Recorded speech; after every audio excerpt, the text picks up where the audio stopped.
Great speakers take longer and more frequent pauses than less skilled speakers.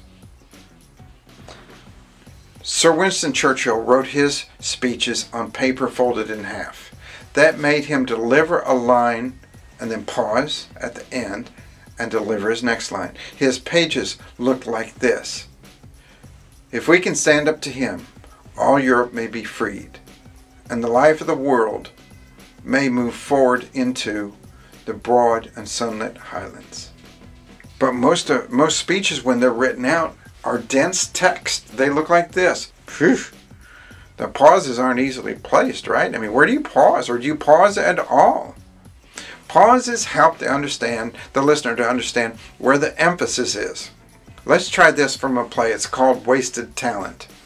He stopped believing. That's it. That's why he failed. He quit. So much talent, so much potential, but he stopped believing in himself. He lost his way and he couldn't figure out what to do next. Without pauses, it's kind of flat and uninteresting. Now let's do it the exact same words with pauses.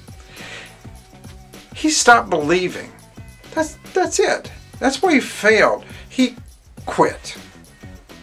So much talent, so much potential, but he stopped believing in himself. He lost his way because he couldn't figure out what to do next.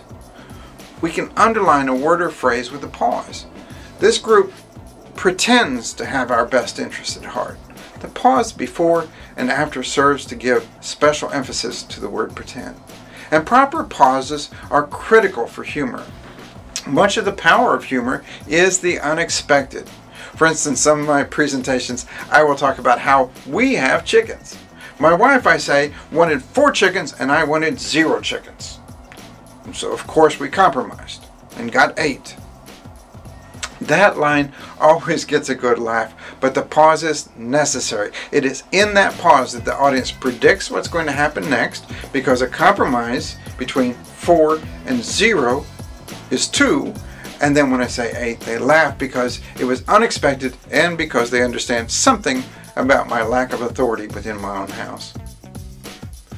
I cannot say this strongly enough. The power of your presentation exists in the pauses. It has been said that the music is not in the notes, but the spaces between the notes. Please spend considerable energy learning how to pause every step of the way through your presentation.